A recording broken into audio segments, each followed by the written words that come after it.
Hey everybody, it's Daniel, and welcome back to the Spain to Go podcast, episode 4.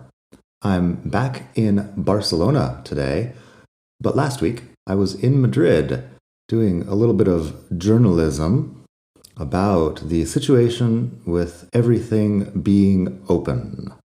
So, everything being open in Madrid is quite a thing, and it's very different than here in Barcelona.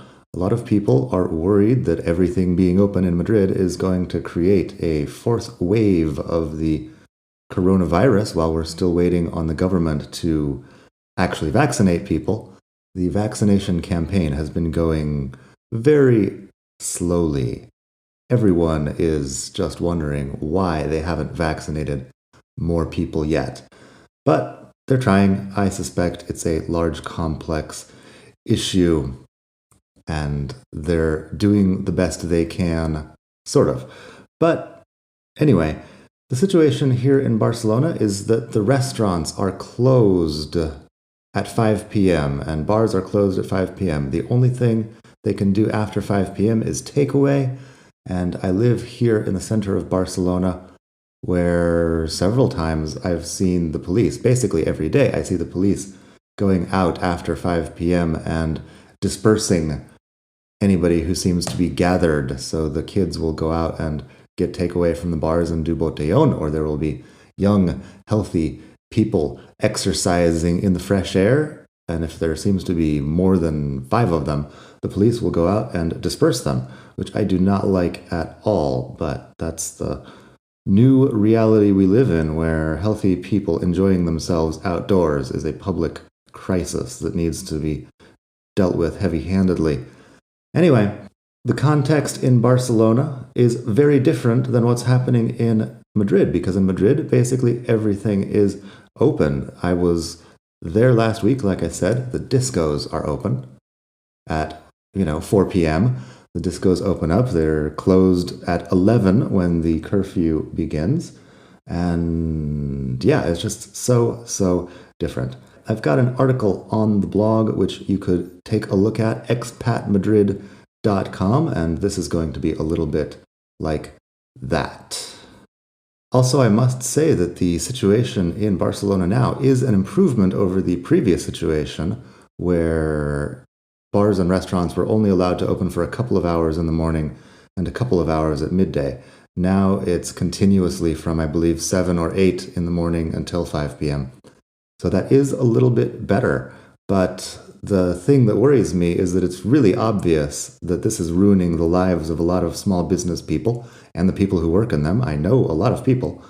And also, it's just not clear whether it's helping to control the virus. The situation in Madrid with everything open is, it's not quite as bad as places like Basque Country and Navarra, where everything's closed, but they have even more virus. And here in Barcelona, we can't say that we're doing a much better job than Madrid. I can't see much difference at all in the levels of virus in the last several weeks. It goes up and it goes down like it has been doing, and opening and closing the restaurants, to me, I don't see the evidence that it's working. I would love for the government to think harder about whether there's evidence that this works. But we're still under the state of alarm, the estado de alarma, until the 9th of May, and nobody's holding the government accountable. Basically, after the 9th of May also, the different comunidades are struggling to find ways that they can continue doing this even without the estado de alarma. They can continue prohibiting travel, prohibiting people from opening their businesses, etc., without the national government's full permission. However, the courts have had some problems with them doing that, and they're worried it'll be a legal nightmare. They're looking for new ways to take away everybody's freedom. I think this system could be improved. Anyway, down in Madrid, the Presidenta, Isabel Díaz Ayuso, is insisting on keeping everything open. She's even running her campaign for the upcoming election around the word libertad. And I have always been a fan of freedom. So let's talk about my trip to Madrid. Last Monday, I arrived at Sants for one of the early AVE trains. The AVE was leaving about 10 times a day, which is much less than before the pandemic, but it's, still pretty good, I think. There was no police. There was only a bit of social distancing in the waiting room, but there was no check of anybody having a reason to travel. I had my journalistic, accreditations and all kinds of documents that I had printed out in case somebody wanted to see my reason, but nobody asked. The cafe in the waiting room was open. The usual double espresso was $2.40, just like always, and the train was mostly full. The train was much shorter, only 5 or 6 cars long, but basically full. There was a Filipino family on there. There were some journalists from Catalonia who were writing on WordPress in Catalan, and lots of different kinds of people on the train. I assume all of us had great reasons for traveling across Spain. Anyway, we go as usual to Zaragoza. This time we just kind of sped through Zaragoza and moved on through Cuenca. There's a lot of beautiful countryside and a lot of less beautiful countryside between Madrid and Barcelona, but if you have a chance to take the AVE, you definitely should take it. So, on the train, they're playing this movie. It's about a German woman who is apparently just staring into the distance alone most of the time. She's very inexpressive. I Googled the name of the movie and I now can't remember, but it looked like the most boring movie in the history of boring movies. Anyway, by 11 in the morning, we're in Madrid. It's cold, but everything's open. The city center, actually, I take that back, is looking bad. The city center is more dependent on tourism, and so a lot of things in the city center seem to be permanently closed. A lot of things are just shuttered. And on the other hand, some of the luxury stuff is open and it's new and it's fabulous. The inequality is just kind of shocking. The giant Hotel Riu on Plaza España, this Chinese hotel group, has opened. It's huge. It's got the Sky Bar. It costs like 11 or 14 euros or something just to go up to the Sky Bar. And the day I went, I tried to go, it was raining, so they had half of it closed. So I didn't go in. However, I'm sure that once the millionaires are going on vacation again, everything will be doing fine. In the surrounding neighborhoods, things are pretty normal. In Chambéry, where I was staying, it was pretty good. The places on Calle Pontano are still there, most of them. The places in Tetuan, where I used to live, are still there. On Calle Pontano, I really recommend a place called De Atún, because they have a tosta de atún rojo con mayonesa de wasabi y trufa negra. I believe that's the description. They might have a name for it, but I never know. I just go in and I ask for that one. Ask them for the wasabi and truffle. And it's really good. It's tuna on toast, and it's a bit expensive for what it is, but it's mind-blowing. At a nearby bar, also on Calle Pontano, on one of the corners, called La Parroquia de Pablo, he actually has the Yo con Ayuso signs up behind the bar. Ayuso, Isabel Diaz Ayuso, the presidenta of the community that I mentioned before, the presidenta de la comunidad, who I mentioned before. A lot of the bars and restaurants are apparently in favor of her because she's letting them stay open when most people in Spain, most regions of Spain, have everything shut down. A lot of people are unhappy with Ayuso. I know a lot of people get angry anytime a right-wing politician is elected anywhere in the world.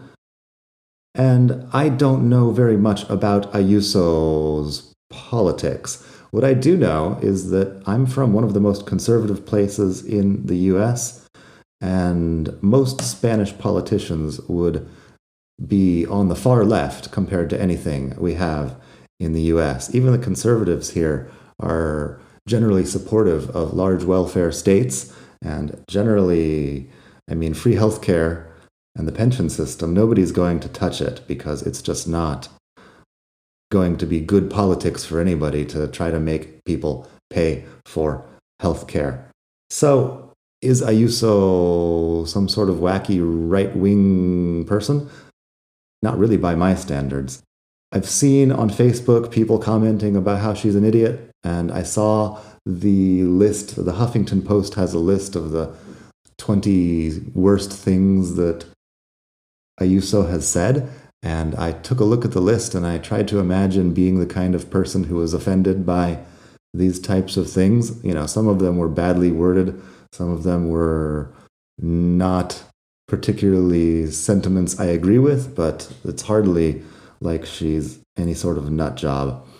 Anyway, that's my opinion about the right-left spectrum. Just thinking that the Republican-Democrat spectrum from the US is somehow a sacred thing, that every other country can also be judged their right and left the same way.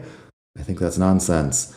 The right in the US is very different than here in Spain, and a lot of the issues that are big pressing issues that people talk about in the US also are barely issues in Spain. Here we have so much gun control that nobody's talking about gun control. You can have guns for self-defense.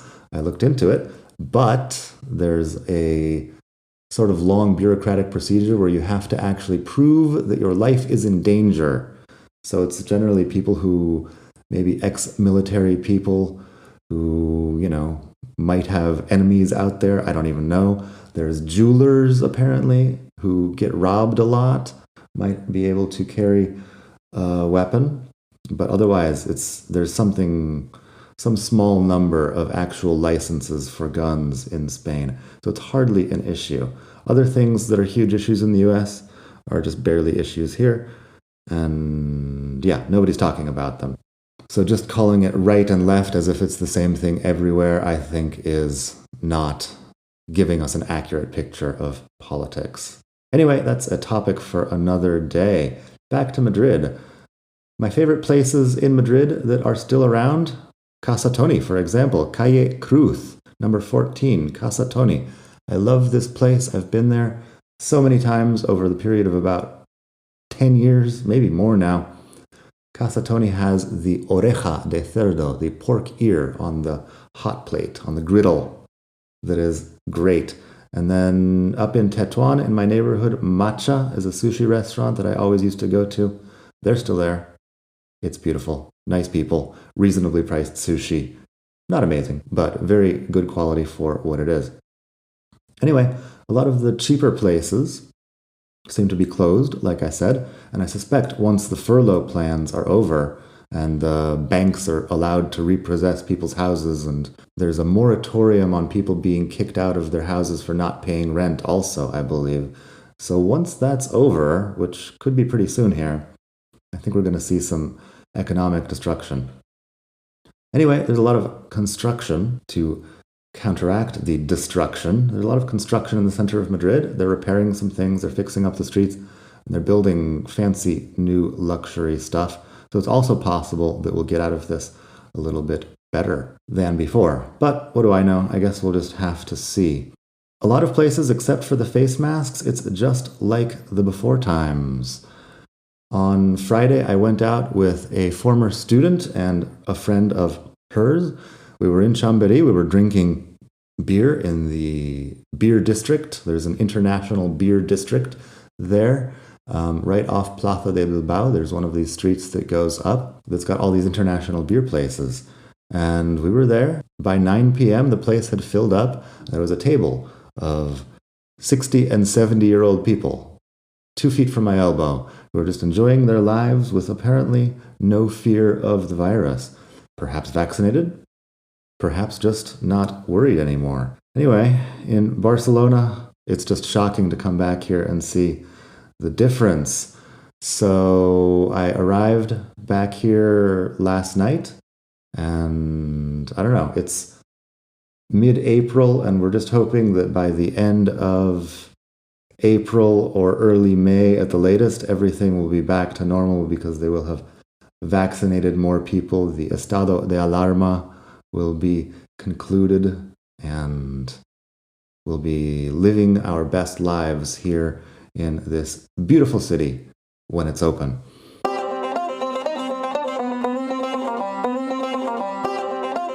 I want to end on a little philosophical note. You remember back in the day when they were actually protesting against tourism in Barcelona. We thought that Airbnb was the biggest problem and we needed fewer tourists. And I was just thinking at that time, what are the chances of getting fewer tourists in Barcelona? It would be impossible. You would have to have some awful, draconian government thing that would be so much worse than the problem. The solution would be so much worse than the problem. And hey, it's happened. I didn't predict any of this, obviously. The virus kind of caught us all by surprise. But we got our draconian government thing that stopped tourism. There's barely anything going on. What I do see that looks like tourism, I interpret as Catalan people or Spanish people getting out and exploring their own city now that they don't have to stand in line for everything. In Madrid, I saw it too. A lot of the high schools apparently were sending the kids out to explore. I ran into groups of high schoolers who apparently, in the center of Madrid, they didn't know where the cathedral was. They didn't know where Calle Mayor was. I assume that they're kids who have just been attached to tablets since they were born, basically, and they hadn't really been outside. So that's positive that they're sending people outside to see things, and that locals are getting to see their own city without tourists. But we do kind of need that tourist money still. And the implications of everything being prohibited are a little bit scary for me, because I love freedom. I've designed my whole life so that I can have greater freedom as a digital nomad and independent blogger type guy. And I've thought a lot about freedom and its importance. And here's the thing about freedoms. They are not gifts handed to us by people in high places. Everything that we have was fought for by somebody who fought for that freedom, even at the risk of their lives. So sitting around watching Netflix and waiting for this all to be over is one option, but we have to remember that freedom doesn't just appear. Freedom has to be defended. And if we do not defend our freedom, somebody else will have some way of taking it away from us. So I don't want to get into some long debate about whether the government is doing the right thing or not. I'm not an expert. I'm not a virologist, and I'm not a political scientist. But I do know that we at least need to talk about these things, and we need to defend the freedoms before something worse happens, because this virus has been one thing, and we've seen governments doing a lot of weird stuff. And next time it could be any other thing. But freedom isn't free, as they say. We have to defend it. I'm not political in the traditional sense because, as I made clear earlier, the whole right-left spectrum thing doesn't do much for me. I have opinions that are very liberal and other opinions that are less so. Running my own business and paying massive amounts of taxes has made me change my mind about some of the far-left ideas I once had. Anyway, political or not political, you have to decide what kind of world you want to live in, and what can you actually do to make that world is reality. We all have opinions, we all have hundreds of opinions, but without action, an opinion is just talk. So we have to do something to create that world. These days, in my business, I'm hiring people with remote jobs because there's lots of talented people who are out of work and would love to work remotely. So I've got people on payroll now who are just doing great work for me from their homes, wherever those homes are, and I don't have to bother them, and they don't have to bother me. Nobody has to go to an office. It's great, and that's my little way of contributing to helping the economy rather than hurting the economy. Anyway, freedom is a beautiful thing. If your definition of freedom is staying home and watching Netflix until everything is safe, I guess you can do that. I am going to go out, going to have a nice lunch at a restaurant, and I'm going to support the economy because restaurants and bars are a great thing that makes Spain a nice place to be. And I want to continue having that option later on. I hope you've enjoyed this episode. Check out the blog expatmadrid.com for a lot more. If you'd like to read the funnier version of this, it's just called Tourism in Madrid. Life Goes On in Spain's Free City. You can find it there, expatmadrid.com. And you can check out some of my other projects if you would like, but only if you have friends who are learning English. Would those be necessary? You can check out the Aprende Más Inglés podcast, also here on Spotify, iTunes, wherever you're listening to podcasts, you can do that. If you Google Learn Spanish with Daniel, you might find my new YouTube channel. I don't have a website for it yet. It's out there. I've got about 10 videos and more coming soon, and it's a lot of fun. I'm just teaching Spanish using English as the from language, and I just love being a weirdo about vocabulary in front of an audience. So you can check that out also. Learn Spanish with Daniel. Eventually I'll have a website, but I think I'm not the first person in the world named Daniel who thought Learn Spanish with Daniel was a good name. So when I have a better name, I'll give you more information about that. Anyway, have a lovely day wherever you are, and until next time, from Barcelona, beautiful Barcelona, it's Mr. Chorizo, aka Mr. Daniel. Talk to you soon. Bye.